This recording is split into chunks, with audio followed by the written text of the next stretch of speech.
नमस्कार। सर्वे भवन्तु सुखिनः, सर्वे सन्तु निरामया। मैं डॉक्टर पंकज कुमार गोस्वामी आप सभी लोगों का स्वागत करता हूं इस एस्ट्रो डिविनिटी चैनल में। इस चैनल के माध्यम से हम ग्रहों से आने वाली ऊर्जाओं के बारे में विचार करते हैं और उनका प्रभाव अपने जीवन पर देखते हैं। तो आज का जो विचार है वो विचार हमने लिया हुआ है कि कई बार हम सोचते हैं कि हम अपने आप को बहुत ज़्यादा पॉजिटिव करें, पॉजिटिव थिंकिंग की बात करें। वो पॉजिटिव थिंकिंग नहीं आती है। सकारात्मक विचार, नकारात्मक हमारे ऊपर हावी होती है। ये नकारात्मकता जो हमारे ऊपर हावी होती है, जो हमारे विचारों में आ जाती है और हमें किसी कार्य को करने से रोकती है, या हमें ये कहती है कि हमें ये कार्य करना है या नहीं करना है, या डिलेमे की सिचुएशन में लेके जाती है ना। जहाँ भी हमें इस तरह की सिचुएशन मिलती है, तो इन विचारों को सकारात्मक कैसे किया जाए कि नहीं हम कर सकते हैं, नहीं हम आगे बढ़ सकते हैं, नहीं ये हमारी ही तो दिशा है जिसमें हमें आगे बढ़ना है। इस प्रकार के विचारों के लिए हम पॉजिटिविटी या सकारात्मकता की बात करते हैं। सर्वप्रथम मैं उन सभी लोगों का धन्यवाद करना चाहूँगा जो बेसिकली मेरे फेसबुक पेज को लाइक करते हैं, मेरे वीडियोस को लाइक करते हैं। I am thankful for them. और यदि आप लोगों को लगता है कि मैं आप लोगों के प्रश्नों के जवाब देने में, हालांकि मेरे पास बहुत सारी कुंडलियाँ रहती हैं, बहुत सारी रहती हैं, तो कई बार ऐसा होता है कि मैं डिले कर देता हूँ और पेंडिंग हो जाता है, तो उसके लिए क्षमा प्रार्थी हूँ। मेरी कोशिश यही रहती है कि जल्द से जल्द जितना जो कार्य जितना महत्वपूर्ण है और जो उसकी प्रायोरिटी बेसिस पर इमरजेंसी है वो वहाँ पे जल्दी से जल्दी मैं डील कर पाऊँ। ठीक है, आज का विचार लेते हैं। तो आज के विचार में हम बात करेंगे सकारात्मकता की। क्या ऐसा पहलू होता है कि जिसकी वजह से हम कभी कभी बहुत अच्छा महसूस करते हैं और हमारे अंदर ऊर्जा अत्यधिक दिखाई देती है और हमें लगता है कि हम जिस किसी भी चीज़ के लिए विचार कर रहे हैं वो हो जाएगी और हम उसे कर लेंगे। और कई बार हमारे जीवन में इतनी नकारात्मकता आती है कि हमें लगता है कि सब बेकार है, सब कुछ खराब हो रहा है, हम कुछ नहीं कर पा रहे। ये कारण क्या है? क्या इसके सारे कारण वो एक्सटर्नल फैक्टर्स ही हैं? शायद नहीं। क्यों? क्योंकि वो एक्सटर्नल फैक्टर्स तो हमेशा आपके साथ एग्जिस्ट करते हैं। आप जिस घर में रहते हैं वो घर आपका एग्जिस्ट करता है, आप परिवार में जिनके साथ रहते हैं वो परिवार एग्जिस्ट करता है, जिन किसी मित्रों के साथ में आप बाहर रहते हैं या जहाँ कहीं ऑफिस में आप वर्क करते हैं वो लोग भी आपके साथ रहते हैं। परंतु कभी कभी आपको वहीं से ही वो नकारात्मकता दिखाई देती है। उस नकारात्मकता की वजह से आप अपने आगे होने वाले किसी कार्य को या किसी विचार को नहीं कर पाते। कौन से ऐसे कारण होते हैं जो हमारे ऊपर प्रभाव डालते हैं? अच्छा, नकारात्मकता को हम देखते हैं तो ये भी बड़े लंबे समय तक रहने वाली चीज़ नहीं है। नकारात्मकता भी कुछ समय आती है, सकारात्मकता भी कुछ आती है। नकारात्मकता ज़्यादा आती है, सकारात्मकता थोड़े समय के लिए आती है और चली जाती है। अगर हम इसको सीधे से तरीके से लें तो ये बिल्कुल इस तरीके से है कि कुछ ऐसा समय है, समय परिवर्तन ऐसा तरीके का होता है जिस समय परिवर्तन में हम इन सकारात्मकता के विचारों को लेते हैं, कार्यों को क्रियान्वित करते हैं और फिर किसी वजह से प्रभावित हो जाते हैं। अब ये समय अंतराल लोगों के जीवन में अलग अलग होता है। कई लोग अत्यधिक सकारात्मकता से भरे हुए होते हैं और कई बार अत्यधिक नकारात्मकता से। तो ऐसा क्या है और किस तरीके से आप इससे विचार कर सकते हैं, किस तरीके से आप इन चीज़ों को पहचान सकते हैं अपने जीवन में, और पहचानने के बाद उनके समाधान क्या हैं उनको भी देख सकते हैं। तो आज का हमारा विषय यही है कि हम अपने जीवन को किस तरीके से सकारात्मक बनाएं। चलिए शुरू करते हैं। जिस तरीके से हम बात करते हैं कुंडली में विचार, जिन विचारों की हम बात करते हैं उन विचारों के कारक हैं चंद्रमा। अब चंद्रमा को जिस तरीके से हम देखते हैं आकाश में तो हमें पता चलता है कि चंद्रमा कलाओं से युक्त हैं। 15 दिन में बढ़ते हैं और 15 दिन में घटते हैं। अब इन कलात्मकताओं की वजह से चंद्रमा से आने वाले रेडिएशंस जो हैं, जो प्रभाव हैं चंद्रमा के, जो आपके ऊपर प्रभाव हैं, वो घटते बढ़ते रहते हैं। अब इन परिस्थितियों में भी यदि चंद्रमा किसी की कुंडली में बली या दुर्बल हो गए तो उसका प्रभाव अलग होगा। तो शुरुआत करते हैं सबसे पहले मन स्थिति का। तो चंद्रमा सबसे पहले कुंडली में ये मुख्य बात होती है, आपको ध्यान रखना होता है कि कुंडली में चंद्रमा की स्थिति क्या है और चंद्रमा किस ग्रह के कारक है।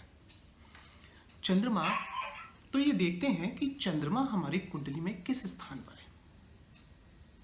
चंद्रमा यदि आपकी कुंडली में प्रथम, द्वितीय, चतुर्थ, पंचम, दशम या 11वें स्थान में और साथ में नवम भाग स्थान में है तो ऐसे चंद्रमा बली कहेंगे जाएंगे। बली कहे जाने का मतलब यह है कि चंद्रमा बल प्राप्त करते हैं और ऐसे व्यक्ति अपनी मानसिक दशाओं से मजबूत होते हैं, सशक्त होते हैं। परंतु यदि चंद्रमा की स्थिति हमें हमारे दुर्बल चंद्रमा, अच्छा इसमें भी एक कारण होता है जो हमें विचार करना होता है कि चंद्रमा दुर्बल है या प्रबल है।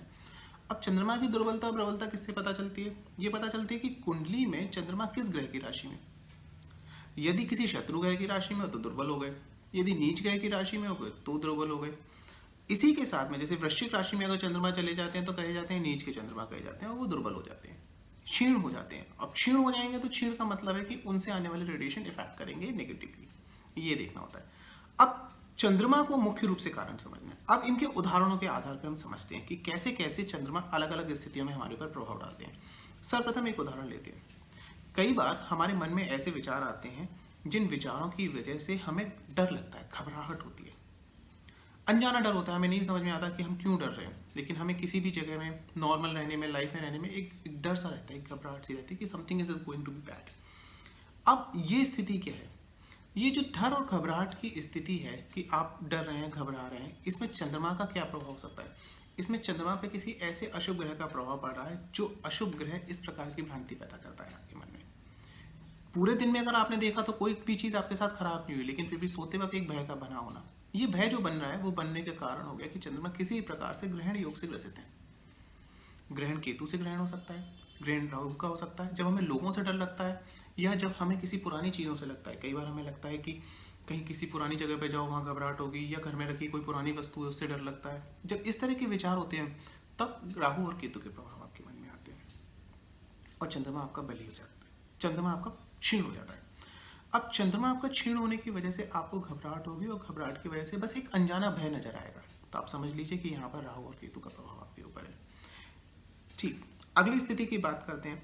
हमारे मन में दूसरी स्थिति, कई बार आपने देखा होगा कि लोग कई बार बहकी बहकी बातें करने लगते हैं। बहकी बहकी बातें करने का मतलब हो गया कि जब उनसे बात की जाए, ना बात की जाए तो नॉर्मल है, लेकिन जब उनसे बात की जाए या हम स्वयं कोई बात करते हैं तो हम अननेसेसरी ऐसा रिएक्ट कर देते हैं जो बाद में हम खुद सोचते हैं कि ये रिएक्शन तो हमारा होता ही नहीं है, या हमें ऐसा रिएक्ट करना ही नहीं था। अब इस टाइप के जो रिएक्शंस होते हैं वो रिएक्शंस के कारण क्या होते हैं? यहाँ पर ये जो रिएक्शन है वो बिना किसी कारण के एक पराक्रम देते, आगे बढ़ जाना, भिड़ जाना। अब ये पराक्रम कहाँ पे क्रिएट होता है? इसकी वजह होती है कि चंद्रमा पे कहीं ना कहीं ऐसा अत्यंत साहसिक कार्य है कि दुष्प्रभाव आ रहा है मंगल की वजह से। मंगल की वजह से किस प्रकार का दुष्प्रभाव है? यानी कि अशुभ मंगल अगर किसी तरीके से आपकी चंद्रमा के ऊपर प्रभाव डाल देंगे तो क्या होगा? आप जहाँ साहस की आवश्यकता नहीं होगी वहाँ साहस करेंगे, वहाँ भिड़ जाएंगे। जैसे लोग होते हैं ना, चिड़चिड़े हो जाते हैं कई बार लोगों के साथ, तो वो चिड़चिड़ापन जो है वो वहाँ से निकल के आता है। कई बार होता है कि हम हमेशा इसी चीज़ के पीछे पड़े रहते हैं कि ये सही है, ये गलत है, ये सही है, ये गलत है। हमारे सबसे ज़्यादा अशांति का कारण ही यही होता है। समझ लीजिए कि आप कहीं ना कहीं चंद्रमा और शनि के प्रभाव से प्रभावित हैं। शनि और चंद्र अगर हम मिलकर आपस में बैठ जाते हैं, किसी की कुंडली में प्रभाव में आ जाते हैं तो चांडाल योग बना देते हैं। ऐसे व्यक्ति में धूर्तता आ जाएगी, मतलब कहीं ना कहीं कनिंगनेस क्रिएट हो जाएगी। वो ये सोचने लगेंगे, ये सीधे उदाहरण है, ये आप खुद भी पहचान सकते हैं, औरों के लिए भी बता सकते हैं। तो इस तरह की चीज़ों से वो ये सोचेंगे कि कहाँ इसमें चीज़ें खराब हो सकती हैं, कहाँ चीज़ों को हम खराब कर सकते हैं। ये नेगेटिव अप्रोच आप लोगों की भी समझ सकते हैं और अपनी भी समझ सकते हैं। इसी तरीके से आगे बात करते हैं चंद्रमा के ऊपर और किस ग्रह का प्रभाव पड़ता है। चंद्रमा के ऊपर यदि अगर हम बात करते हैं आगे आने वाले ग्रह में, गुरु का प्रभाव पड़ता है। तो चंद्र और गुरु बहुत अच्छा गजकेसरी योग बनाते हैं। अब ये जो गजकेसरी योग होता है अत्यधिक विवेक प्रदान करता है, यानी कि ऐसा व्यक्ति जब भी उसके सामने कोई बात रखी जाएगी वो तुरंत आपको आंसर देगा ही नहीं, आपसे समय लेगा, ठीक है, सोचते हैं, बताते हैं, समय लेते हैं। तो जहां भी आपको ऐसा लगता है कि जब आप इस प्रकार के धैर्य वाली स्थितियों में जा रहे हैं, समय लेते हैं, स्थिरता लाते हैं अपने विचारों के अंदर, तो आप मान लीजिए कि बड़े शुभ प्रभाव में है चंद्रमा और गुरु के प्रभाव में।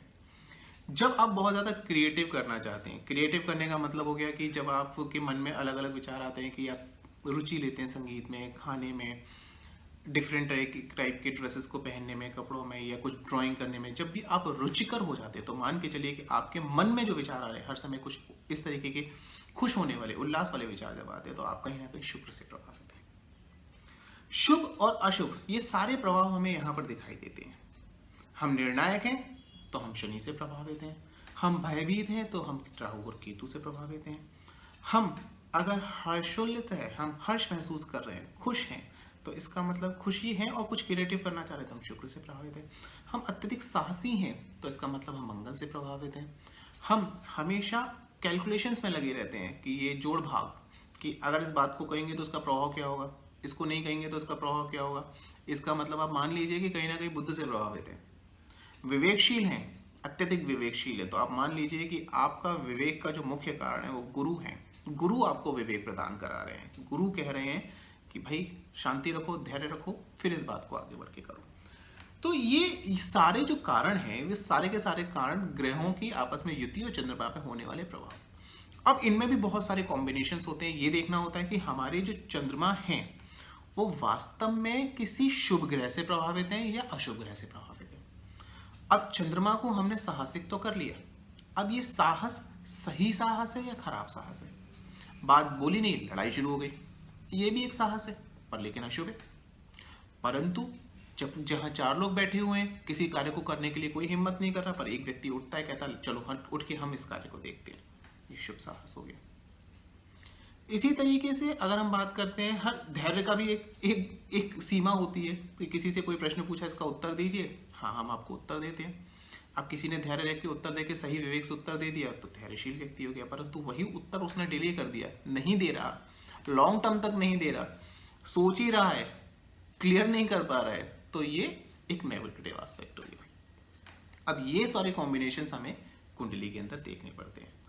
मूल रूप से मेरा यहाँ पर यह है कि ये नकारात्मकता और सकारात्मकता के सबसे बड़े कारण आपके चंद्रमा होते हैं। अब जिन लोगों को भी इस वीडियो के माध्यम से, जिन लोगों को भी लगता है, मैं जनरल टॉक कर रहा हूँ, जिन लोगों को भी लगता है, आप स्वयं का विश्लेषण कीजिए।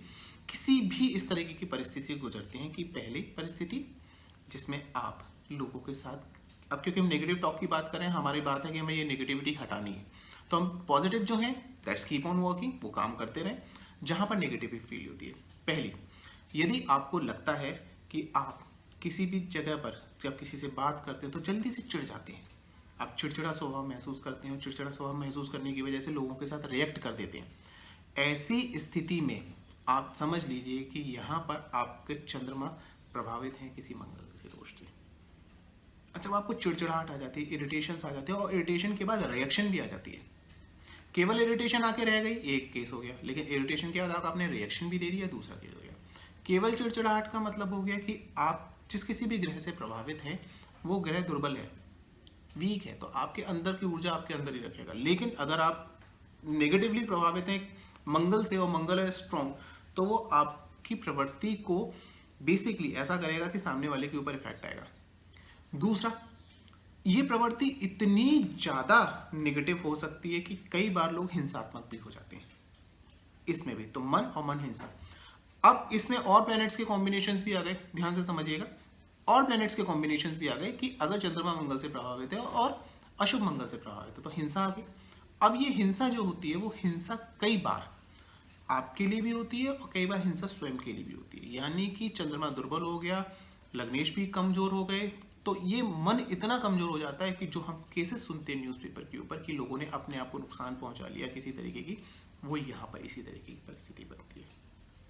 क्योंकि बड़ा मुश्किल होता है यदि आप अपने आप को नुकसान पहुंचाते हो, परंतु एक ग्रह के प्रभाव में इतना रेडिएशन होता है, इतनी एनर्जी होती है कि वो आपको उस एक्सट्रीम नेगेटिविटी तक लेके चला जाता है। अब इसी प्रकार से अगर आप अनजाने भय से डरते हैं तो इसका मतलब समझ लीजिए कि आपने राहु से प्रभावित हो चुके हैं। कितने प्रभावित हैं कि डिप्रेशन लेवल तक तो नहीं चलेगा कि हमेशा ही डर लगता है, हमेशा ही ऐसा लगता है कि कहीं कुछ ना कुछ गलत हो जाएगा, बाहर निकलेंगे तो गलत हो जाएगा, किसी से मिलेंगे तो गलत हो जाएंगे, किसी से बात करेंगे तो गलत हो जाएगा। ये सारी बातें, ये कहीं ना कहीं सारी बातें जुड़ती हैं तो प्रभाव। तो इस तरीके से आपको देखना है कि कहीं ये डिप्रेशन का कारण तो नहीं बन रहा है। इसी तरीके से चंद्रमा राहु के अगर ग्रहण योग बन जाते हैं, कई बार ग्रहण योग आपको इस स्थिति तक ले जाते हैं कि आप अपने आप को एक ऐसी श्रेणी में पाते हैं जहां सामान्य लोग नहीं होते। आप अपने घर परिवार उदाहरण देख सकते हैं, कई बार ऐसा होता है कि ये बात ही नहीं मानता, या बात ही नहीं मान पा रहे, या हम नहीं मान पा रहे, हमारे परिवार का कोई सदस्य है जो समझ नहीं पा रहा, हम कितना भी समझाएं, तो ये उन्माद इस वजह से भी आता है। और ये उन्माद कई बार कई श्रेणियों में बहुत ज़्यादा खराब स्थिति तक पहुंच जाता है। कर क्या सकते हैं इसके लिए? तो इस प्रकार से नेगेटिविटी के सबसे बड़े कारण कौन है? आपके चंद्रमा है। आपको यदि अपने अंदर जरा सी भी नेगेटिविटी किसी भी कारण की वजह से दिखाई देती है, या अपने एटमॉस्फेयर में भी दिखाई देती है, या आपको अपने घर में किसी के अंदर दिखाई देती है, आपको लगता है कि कहीं है, तो हमें करना क्या है? हमें करना है सबसे पहला कार्य, चंद्रमा है सबसे पूर्ण जल के कारक, पानी। हम अपने आसपास सबसे पहला काम ये करना है कि पानी को शुद्ध रखना है, शुद्ध पानी। जहाँ भी हमें दिखाई देता है पानी, कहीं भी घर के आस पास गंदगी नहीं होनी चाहिए, पानी भरा हुआ नहीं होना चाहिए, घर के अंदर भी इस्तेमाल होने वाले पानी का रुकाव नहीं होना चाहिए। तो पानी की शुद्धता और पानी के रुकाव पर बड़ा ध्यान देना है।